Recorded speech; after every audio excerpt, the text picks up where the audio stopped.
Hello, my name is Katie Morse, and today I'll be talking about the Sighing Jungle final for virtual environments. Quick disclaimer: I do not currently have a VR headset or are in the vicinity of one, so I'll be doing my best to describe what it would be like if the player puts on a headset, which leads to my classification for this project. This is a fully immersive head-mounted display.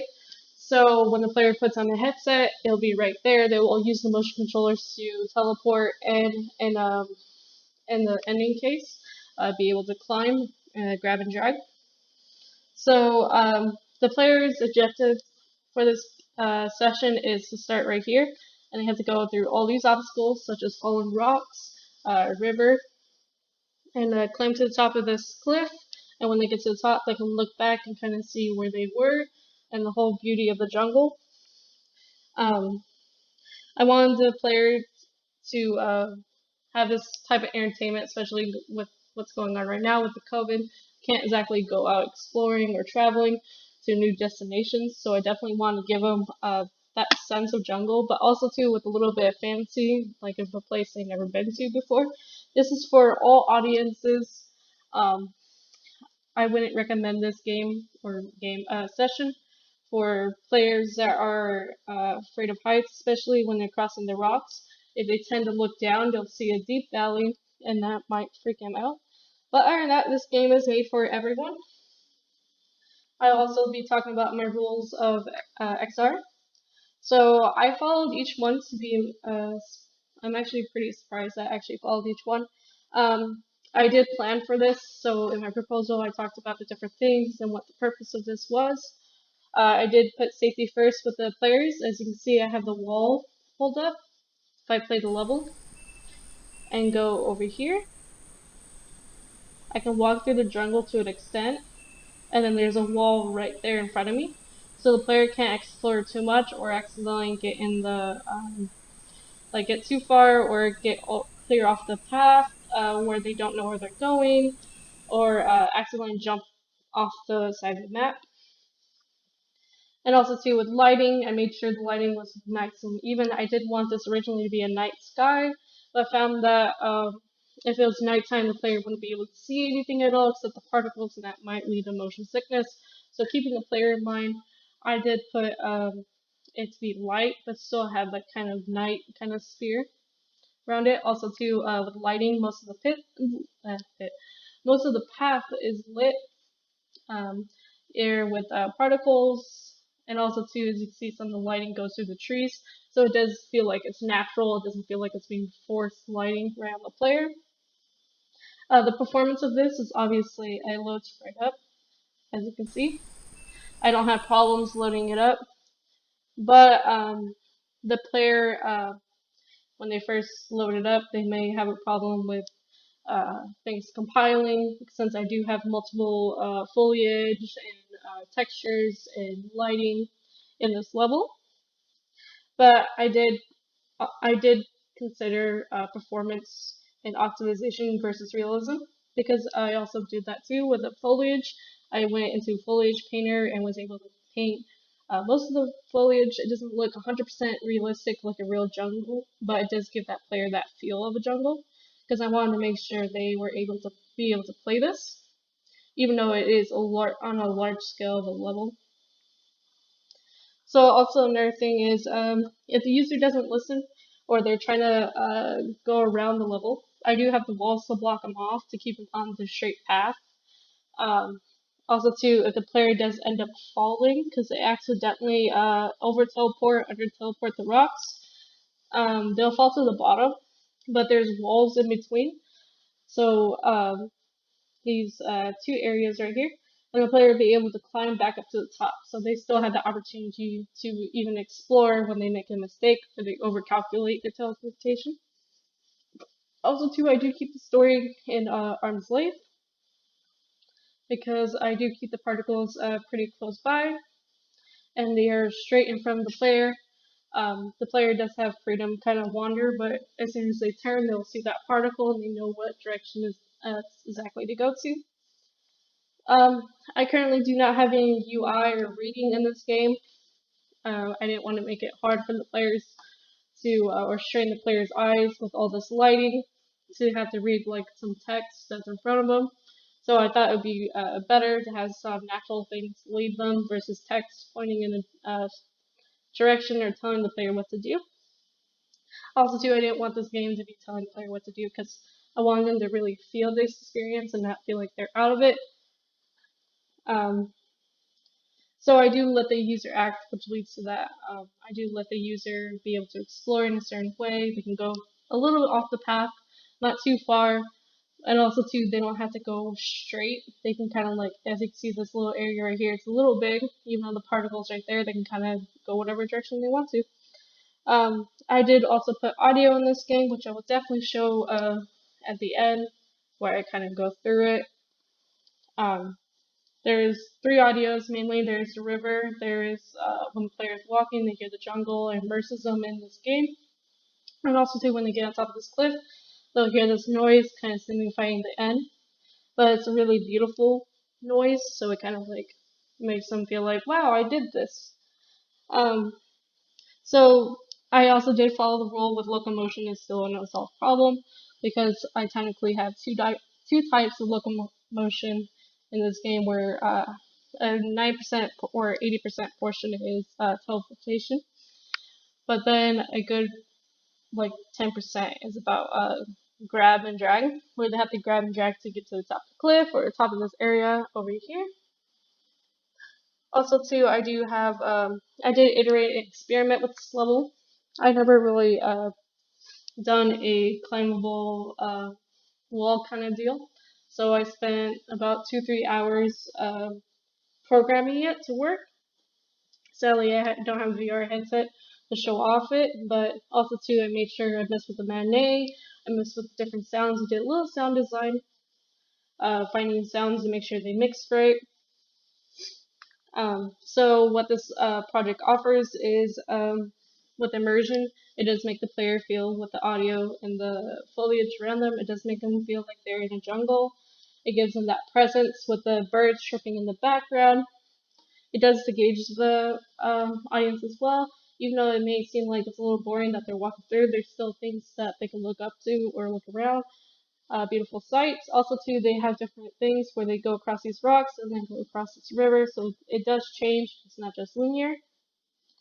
Also, too, the emotional impact of when the player gets to the top of that, they look behind and they see how far they come or how big this jungle is and how much they went through it. They'll realize that they went on quite a amazing experience. Um, so the methods of interaction that the player would do. So if they were climbing, that's their main interaction. They will grab and drag towards things. Going across the river, they kind of, if they accidentally go too low, they'll be underneath the river.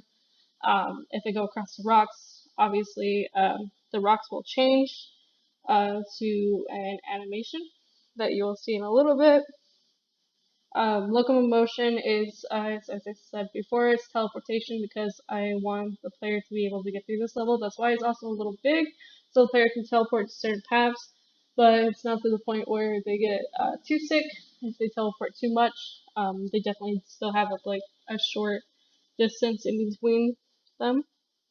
Also, too, with the grab and drag, I made sure it wasn't too much with the blocks, especially it being like bright.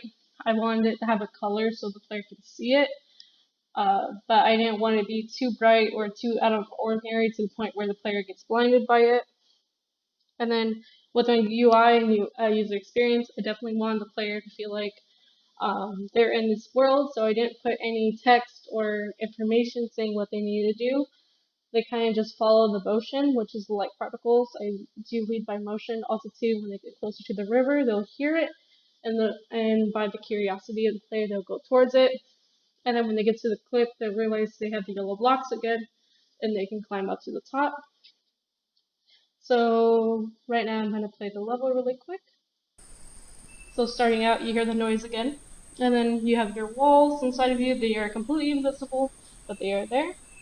And the player would follow these little light particle effects to get to where they need to go. As you can see, the player can kind of go this way try to go far into the jungle, but they have that wall there. But you can still see the light through the jungle. But the player would go through here, and the player would go on the rocks. So if the player turned around, they would see the rock is in the wall and has fallen. Um, it's every third rock. So that rock falls, and then this rock falls. Also, too, if the player falls to the bottom, which is down here, you kind of get that noise of fog, and then that player will be able to climb all the way back to the top. Also, too, there are walls at the end of each side, and also in between.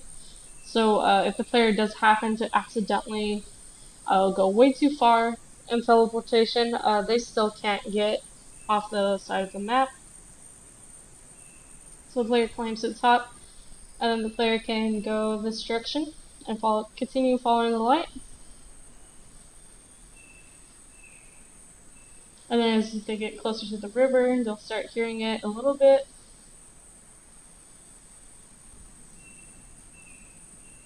And then once they get right here, they'll definitely hear it.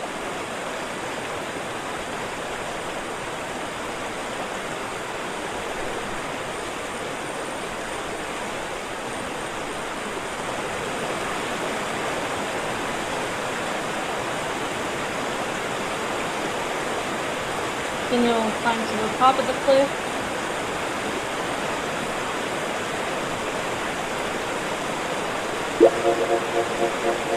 And that is the ending view of this level.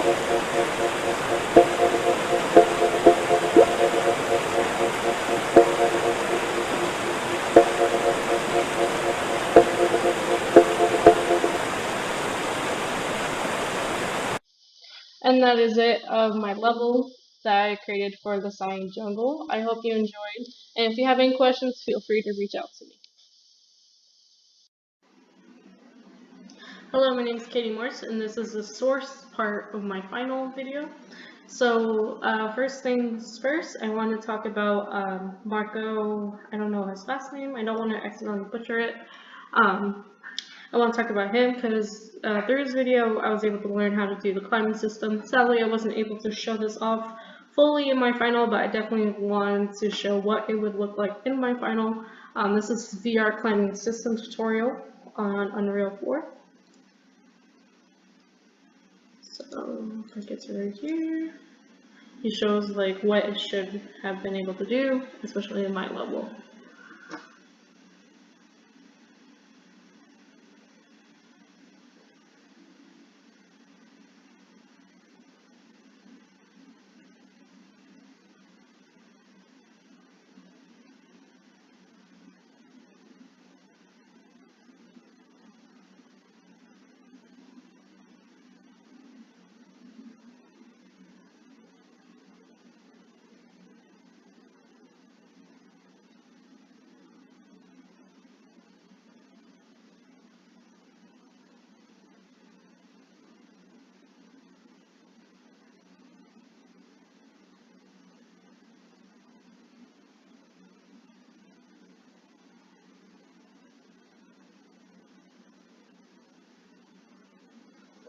So that is the main point of what I wanted this climbing system to do in my game. There's also, he does show like how you can grab an object and you can climb, but I didn't really use that in my final. So if it doesn't cut out, I'll show you where I get my sounds. So I do get it from this website called Free Sounds. It's royalty-free sounds. You can look up any type of sound you want. So if I go home,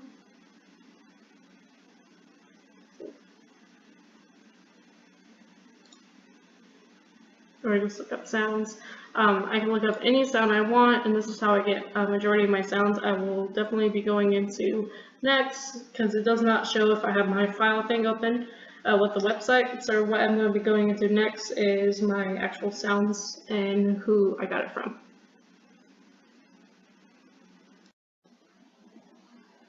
So sadly, the free sound website didn't show while I was showing off the YouTube. So I will be going through each one and creating a new video each time. Sadly, I have to do this. So this is the source. I use Freesound. They do royalty-free sounds that are made from people. So the harp sound, which you hear at the end, was made by Priet1 on December 11, 2006. And this is a description, the tags he has underneath it, comments, and this is where you can download it. So this is where I got my river sound. It was created by Kagan Selick. I created this on in January 13, 2018, and this is the river sound that you hear in my level. And then this is the jungle sound that you hear when you open up my level. The creator is Jaime Enrique, and he created this on April 10th, 2018.